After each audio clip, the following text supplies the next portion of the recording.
ये जो आपने रस्सी बांधी है गलत है। जिस पेड़ में पहली बात तो ये गिरेगा नहीं, तुम घबरा क्यों रहे हो इतना। ये रस्सी 45 दिन के बाद बांधनी चाहिए। जब केला 45 दिन का हो जाए और पूरा केला निकल जाए तब तक। इसमें वजन कहाँ है जो रस्सा बांध रहे हो भैया। वजन आएगा तो बहुत ज्यादा है। वजन आएगा 45 दिन के बाद। झुक जाता है तो नहीं झुकेगा भाई, 45 दिन के बाद झुकेगा वही जो कमजोर होगा। रस्सी किस में बांधनी चाहिए? रस्सी चचा ये अभी तो निकला ही नहीं बंच, इसमें नया पत्ता आ रहा है, मतलब यहाँ से मोटाई बढ़ रही है। अगर मैं आपका गला दबा दूं और कहूँ रसगुल्ला खाओ तो खाओगे? जब विचार हमने बहुत बार लगाया, हाँ। लेकिन इनको समाधान नहीं मिलो। समाधान बिना फूले और इनमें कैसे फूल निकलती हुई अंदर से। हाँ तो विचार हमने बहुत लगाया। तो ये फूलता है हर पत्ते पे लगभग 2 से 2.5 इंच। तो ये आपने गला दाब दिया उसका, तो फूलेगा कहाँ? तो बच्चा आने में भी लेट होगा। बच्चा लेट हुई और बच्चा आई ही कैसे, बहुत दिक्कत। हाँ चाहते हम बहुत दिन से सोचे, लेकिन हम इसको समाधान नहीं पाए रहे। आज मिला समाधान।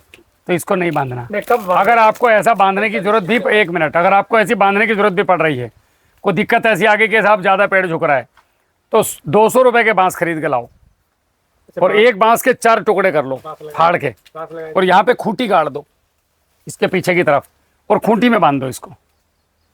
ये 10, 20, 50 पेड़ों में करना होगा आपको बड़ी मुश्किल से। बाद में सब में आ जाएगा, जब बंच आ जाए फिर बांध लो। ये भी नीचे बांधना है, जब ये ऊपर बांधिए यहाँ होना चाहिए, ये बिल्कुल नीचे। हाँ यहाँ पे जो समस्या हम लोगों ने, हम लोग को जो गोल यहाँ पर बांध दे, तभी तो टूटता है वहां से। बांध दे।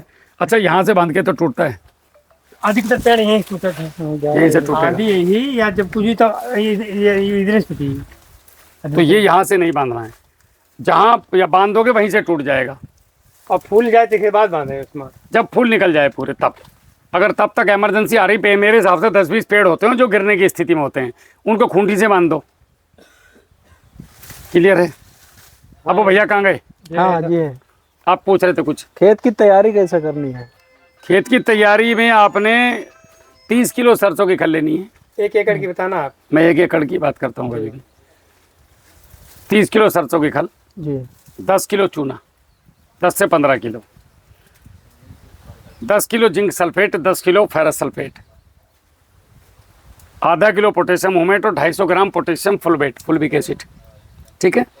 अब इनमें से चूने को 3 गुना गोबर की खाद में मिला दो। जैसे अपना 15 किलो चूना है, 45 किलो। 45 किलो का मतलब है 2 बोरी। 2 बोरी गोबर की खाद में चूने को मिला दो। सरसों की खल 30 किलो है तो इसको 3 गुना 90 किलो। 90 किलो का मतलब है 20 पंजे 100, 5 बोरी गोबर की खाद में इसको मिला दो। देखो मैं एक चीज़ बताता हूँ, गुने का मतलब होता है वजन में। अगर 1 किलो सरसों की 1 किलो DAP तो 3 किलो गोबर की खाद, 3 गुना। लेकिन अगर हम किलो की बजाय इसको वैसे नापें, भाई किलो तो कौन नापेगा तराजू लेके? किसान तो फावड़े से नापेगा या बोरी से नापेगा या छबड़े से नापेगा। तो 1 छबड़ा रासायनिक खाद है तो 6 छबड़े गोबर की पास होनी चाहिए, खाद होनी चाहिए, या वर्मी कंपोस्ट हो। समझ गए?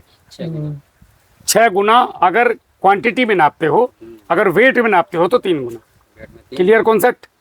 तो आपने लिया सरसों की खल 30 किलो, इसको 3 गुना गोबर की खाद में मिलाकर रख दिया। इसी के अंदर हुमेट और फुल बेड पे डाल दिया।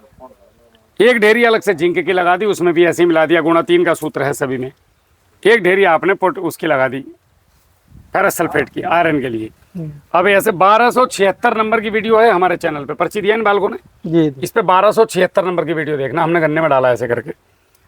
अब आप इनको बना लो अलग अलग, बना लो मतलब मिला के नमी दे करके रख दो, धूप में रख दो, चाहे ढकना नहीं है, ढक दो, ढक के और छोड़ दो। अब उसके बाद इसमें जो है 10 दिन के बाद इस सब को उठाओ, एक साथ मिलाओ, बोरियों में भरो, गाड़ी पे रखो, खेत में लेके आओ, फेंक के और अपना बढ़िया करके जुताई करो, होगी खेती तैयारी। टॉप क्लास का उत्पादन, ना तुम्हें कैल्शियम नाइट्रेट लेने की जरूरत पड़ेगी दुकान पे जाके। आधे से ज़्यादा काम करके देखो, उसके बाद समझ में आएगा आपको। कहोगे यार ये जादू क्या है। तुम खेत की तैयारी अधूरी करते हो, ना जिंक डालते ना आयरन डालते, फिर बोलते कीड़े आ रहे हैं। कुछ नहीं, पहले कुछ नहीं डालोगे भी तो या तो सिंगल सुपर फास्फेट की 5 बोरी, या DAP की 2 बोरी, या 1 बोरी, या 12-32-16। आपको आता ही इतना है तो आपकी गलती क्या है। तो इस तरफ बढ़ो आप, इसका रिजल्ट इससे बढ़िया आएगा। अगर सुपर भी डालने का मन है खेत की तैयारी में, आत्मा नहीं मान रही है, तो उसको भी 3 गुना गोबर की खाद में 10 दिन तक मिला के रखो, फिर डालो, ताकि वो ज़मीन में जाकर के फिक्स ना हो और हमारी ज़मीन को ख़राब ना करे। ठीक है।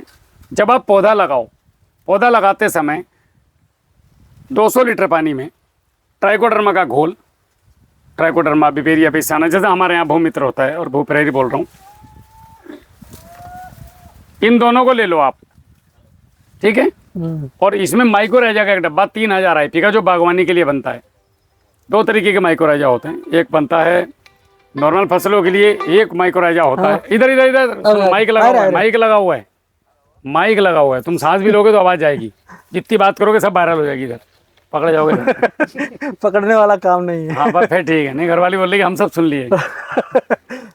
तो ये जो है माइक्रोराइजा उसमें डाल दो, और पौधा लगाते समय जब बेड पे पौधा लगाओ तो घोल बनाओ। कीचड़ बनाना है, ऐसे गड्ढा खोद के नहीं लगाना है, कीचड़ बनाना है, कीचड़ हटा के पौधा रखना है बस। कीचड़ में ये 1 गिलास डालना है। तो ये पूर्ण रूप से शुरू से ही माइक्रोराइजा, बिपेरिया बेसियाना मटर अपनी एक कॉलोनी बना के चलेंगे। पौधा लगने के अगले दिन वही गोबर, गुड़ और आपका दोनों की एक स्लेरी बनाओ। 20 किलो गोबर, 30 किलो गोबर की और 2 किलो गुड़ की वापस से पौधे की जड़ में डाल दो। तो माइक्रोबायोलॉजिकल कॉलोनी यहाँ से बननी स्टार्ट, और आपका पौधा नेचुरल चलने के लिए तैयार। आप क्या कर रहे हो, दुनिया भर के केमिकल इसके अंदर डाल रहे हो, ज़मीन मर रही है, पौधा मतलब कब तक उठाओगे इससे।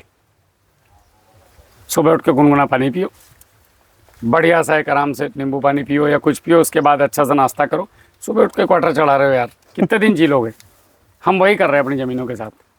तो हमें ऐसी फार्मिंग की तरफ आना पड़ेगा जिसमें हमारा उत्पादन ना गिरे, हमारी ज़मीन सुधरे और हमारी लागत 50% हो जाए। जो आज किसान कार्यशाला करवा रही है एकदम गारंटी के साथ, अगर किसान मेरे साथ जुड़ा हुआ है लगातार, तो कोई किसान ये नहीं कह सकता कि हम मुझसे फ़ोन पे बात नहीं करते या बदतमीजी से बात करते हैं या रिप्लाई नहीं देते या जो भी कुछ है।